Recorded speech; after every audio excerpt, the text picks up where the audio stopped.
അതിശക്തമായ കാറ്റ്, നല്ല മഴയുണ്ട്. എവിടേക്കോ എന്തൊക്കെയോ ശീൽക്കാരങ്ങൾ കേൾക്കാം.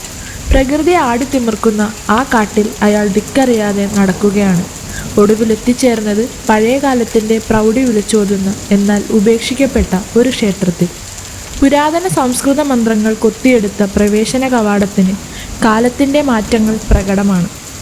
ആരോ കെട്ടിയ ജമന്തിപ്പൂമാലയും കാലത്തിൻ്റെ കടന്നുകയറ്റം വിളിച്ചോതിക്കൊണ്ട് കവാടത്തിൽ തൂങ്ങി നിൽപ്പുണ്ട്. ചുറ്റും ആരുമില്ല. എന്നിട്ടും എവിടെയോ ഒരു ശംഖിൻ്റെ പ്രതിധ്വനി നിലയ്ക്കാതെ. ഒരു കൊള്ളിയാൻ പെടുന്നനെ മിന്നി. പെട്ടെന്ന് മുന്നിൽ ഒരു സ്ത്രീയുടെ കാല് കാണാം. ചുവന്ന പാവാട കണ്ണങ്കാലിനെ മുഴുവനായും മറയ്ക്കുന്നില്ല. തറയിലൂടെ ചലിക്കുന്ന ലോലമായ പാദങ്ങളിൽ സർപ്പം പോലെ ചുറ്റിപ്പിണഞ്ഞു കിടക്കുന്ന പാദസരം. അവളുടെ മുഖം വ്യക്തമല്ല. പൂർണ്ണമായി അവളെ കാണാനും പറ്റുന്നില്ല.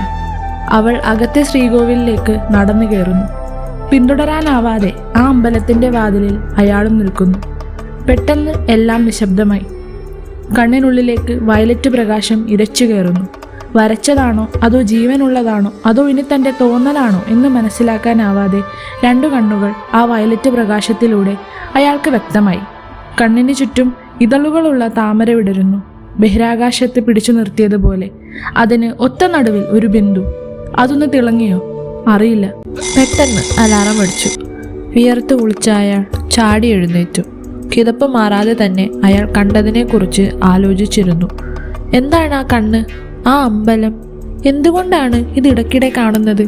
ഉത്തരം കിട്ടാത്ത ചോദ്യങ്ങളുമായി അയാൾ മല്ലിട്ടുകൊണ്ടിരുന്നു.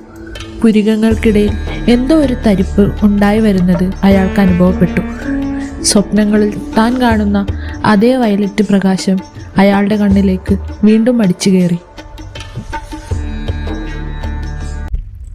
ഇത് ഈ കഥയുടെ ആദ്യ പാർട്ടാണ്.